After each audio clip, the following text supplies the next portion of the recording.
What is going on, ladies and gentlemen? Welcome back to the Mock Draft Guy YouTube channel. And in today's video, we're rolling right along with our 7-round team mock drafts for the 2024 NFL Draft. We've landed on the Green Bay Packers. Now, this one is going to be great because the Green Bay Packers and the fans have a lot to be excited about. This is a young, really good team. It appears that they have their franchise guy in Jordan Love, also pretty much played like a top 10 to 12 quarterback this past year. And I might even be, a little bit cautious in saying that because at times he definitely played a lot better than that. But, this is a team that has a ton of draft capital as well this year. I believe they have 5 picks inside the top 100, including 20, 25, 41, 58, 88, and 91, something like that. So they have prime draft capital to just build this team from the ground up again. And I mean, what they did between the last couple of years through the draft, this is how you build a young contender through the draft. So I only expect them to get better. And with the talent that's available on the board, I think that they're going to do a great job at it. And without further delay, let's get into it here. This 7-round Green Bay Packers mock draft. Boy, this mock draft engine doesn't want to make up its mind. I went to go click to the next pick and it changed me from the old style to the new style. So I had to move myself up on the side of the screen. That was interesting. Never happened to me before. But at number 25 here, the Green Bay Packers, for me, I feel like this should be a very defensive heavy draft. There are needs, the secondary, the defensive line, maybe another pass rusher as well, linebacker. At the time of recording, they just announced that they will be releasing Devondre Campbell at Wednesday, I want to say, when free agency starts. So, a really good former all-pro linebacker will be on the market. So that's a big hole in the defense as well. They save, I believe, 10.5 million or closer to 12, whatever it may be, something around there in cutting him. So it just makes sense, especially if they're looking to go after maybe a big-time free agent. We know that the Green Bay Packers don't really like to spend too much money on outside free agents for the most part, but, you never know. But what I'm doing here at number 25, there's a couple really good options here on the board. Byron Murphy is someone that really interests me here at 25, just a disruptive force on the defensive line. Cooper DeJean, of course, he's listed as a safety, but he can play corner, slot corner, sub-package linebacker. He is a Swiss Army knife of the defense there. Grant Barton is someone, and Tyler Guyton, these offensive linemen. There is a hole at offensive tackle, but we've seen it before. The Green Bay Packers are very comfortable in drafting offensive lineman later. I mean, you think of Zach Tom, who was a diamond in the rough in the 4th round a couple of years ago. So, maybe they want to hold off a little bit here with this pick. I'm going to hold off on that a little bit. Really enticing options here. I'm going to take Cooper DeJean, though. I mean, just someone that the secondary really needs some upgrades, especially at the safety position. But this is also someone that could just kill so many needs for you. He could play in the slot. He could play on the boundary. Like I said, he's all over the place. He's a punt returner as well. Got a lot of special teams appeal. This is someone that's well worth the pick here at number 25. And for me, this is sort of kind of a match made in heaven. So if he's here, I don't think the Green Bay Packers give it much thought. He's going to be the pick here for me at number 25. All right, we are officially off and running here to a cracking start. Now, at pick 25, we circle right around and we have pick number 41. I believe this is from my New York Jets from the Aaron Rodgers trade. So 2 really nice picks here at 41 and 58. Not a lot of disparagement between the first 3 picks there. You got, what is that, 16 selections in between that and then 17 in between the next one. So really getting some true top 50 value from these 3 picks here. At 41, I'm not going to overthink it. There's a player that's on the board that I think would be an instant plug-and-play starter and make an incredible difference on the defensive line for the Green Bay Packers. That's going to be T'Vondre Sweat here, defensive tackle out of Texas. Like I said, not going to overthink it. I am going to go defense heavy in this mock draft.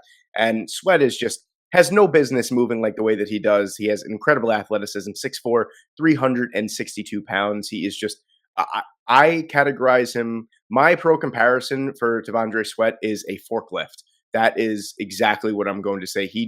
Don't forget what he did to Bo Limmer at the Senior Bowl this past year, pushed him straight into the ground, and that is also the offensive lineman that did the most bench press reps at the combine. So, I mean, in the grand scheme of things, functional play strength and regular strength are 2 completely different things, but that's something to really consider. He literally just took him by the shoulders and threw him straight down to the ground.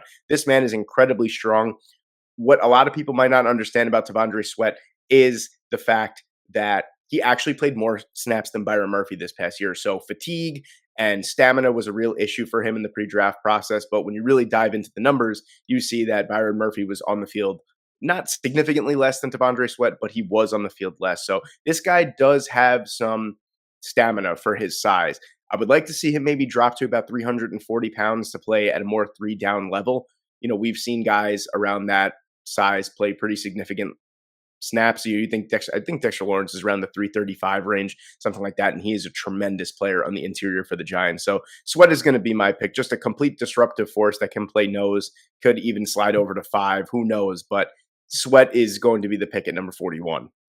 Oh man, I know I had my eye on Edgerrin Cooper here at number 58, but I got to think that Peyton Wilson is the next best thing here. A little bit two sort of different players, but Peyton Wilson is just someone that is just an excellent coverage linebacker. He's kind of the complete package. He could really do it all. His medical history is going to come back and bug him a little bit. After his incredible combine performance, people are mocking him in the first round. I would kind of pump the brakes on that. I was thinking before combine, he was around that late day 2, maybe third round pick selection here, but he's firmly cemented himself as anywhere really between, for me, I would go as high as, I don't think he'll get selected in the first round, but I can go as high as 24 to the Dallas Cowboys to about here, or more of these linebacker needy teams. So I know, like I said, it's a little defensive heavy at the first here, but getting someone like Peyton Wilson with his incredible intangibles. I mean, he's got 4.4 speed at 6'4", 250 plus pounds.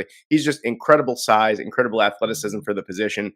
You would have to think that Peyton Wilson and Quay Walker would be probably one of the best linebacker duos in the entire NFL. So Peyton Wilson is going to be the pick here for me at number 58. So sitting here at number 88, and I was going to stick to a certain game plan. I was really looking for an offensive lineman here, and there is one on the board that I'm kind of hoping will be here in 3 picks at number 91. But at the same time, I can't justify passing up Braylon Allen with running back being as big of a need as it is. We've seen that the Green Bay Packers are not afraid to take significant draft capital and use that for a running back. And Blake Corum is someone that I really like here as well. If Braylon Allen wasn't on the board, I would seriously consider Corum here as well. But Braylon Allen to me is just a different dynamic. I mean, say what you will about his game, his vision, but a super young running back. And what I really love about it is that you could bring him along kind of like what they were trying to do with AJ Dillon, but he just took a massive step back. And, if you still want to have Aaron Jones on the roster, even AJ Dillon as well, you could bring Braylon Allen along as someone that could truly be a workhorse. But his first year, maybe his first 2 years, he's not really that true 3-down running back guy. You keep his legs fresh. You got to realize he's still only 19 years old, which is insane to think about. But he's super young. He doesn't have that much tread taken off of his tires at this point. He did have a pretty significant amount of carries at Wisconsin, but like I said, he's still super young, incredibly powerful. I mean, this is someone that I would seriously consider sinking some draft capital into, especially with the situation that the Green Bay Packers have at the running back spot, where you're not incredibly pressed for a 3-down workhorse, but you still do need a younger running back in that room. I'm going to take Braylon Allen here at 88.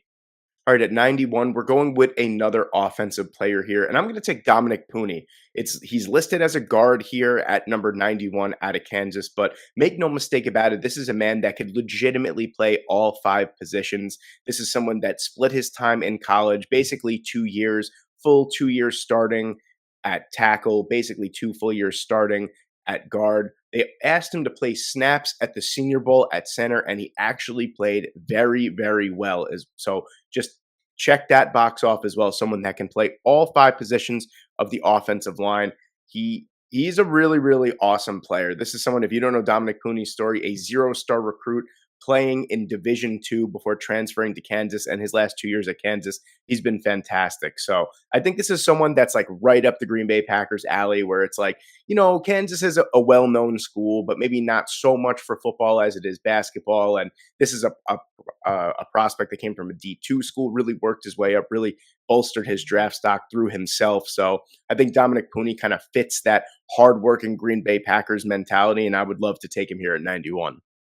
And at number 125 here, I'm going to address the secondary. Again, there's a player that's on the board right now that I'm really, really excited about that really had a tremendous combine and really bolstered his stock. His tape was really, really nice. I thought of him as someone that was going to be maybe a later day three pick, but I mean, his intangibles and his athleticism are undeniable. And for me, that's going to be where is he? I really wanted Cam Hart, but he unfortunately went the pick right before us. That is another just stud when it comes to just athleticism and overall intangibles. But it's going to be Elijah Jones for me, cornerback out of Boston College. 6'1" and a half, 185 pounds, really has that speed, size, flexibility to play the inside, play the outside as well. 4.44 speed, triple fours across the board, 42 and a half inch vertical leap. 10-foot, 11-inch broad jump. He really, really had a fantastic combine. He's got tremendous overall athleticism. He's got really good ball skills, and he's got great instincts as well through the tape. He's actually a really, really nice player. And this seems like someone that is going to be one of those guys where we look back in a few years and we're like, how did that guy get to the fourth round of the draft? He's all around a really, really solid player. And I think this would fit kind of exactly what the Green Bay Packers need in that secondary at 125. All right, sitting at 168, we're looking at a true all-star draft here, in my opinion. These first six picks, to me, have gone really as best as I think that they could have gone. Maybe an edge rusher in one of these two picks would have made it that much better. But at 168 here, we're going to go back to the offensive line. There's a player that I really like. I've been on his train for a while. Hunter Norzad is a player that I could see being taken here, or even maybe at 125 if we're honest. But a player that I think has starting caliber ability almost right away from the center position, that's going to be Matt Lee out of Florida.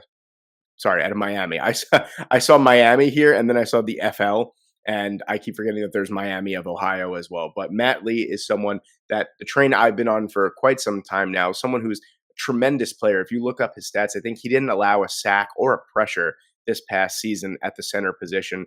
Really nice size, athleticism as well. His tape proves that he could pull very, very effectively. A good run blocker as well. He's just an all around solid player. And I think that this is exactly what the Green Bay Packers could need, maybe as a starting center or definitely a backup that could be developed into the starting center eventually. So Matt Lee is going to be my pick at 168.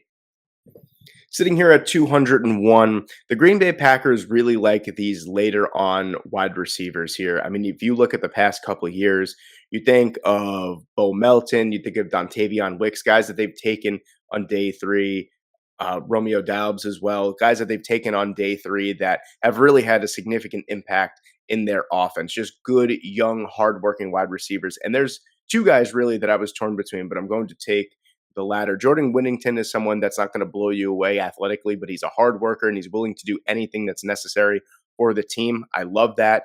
Fits Green Bay very, very well. But I'm going to go down a little bit. I like Bub Means a lot. This is a 6'1", 215-pound wide receiver that runs in the low 4.4s.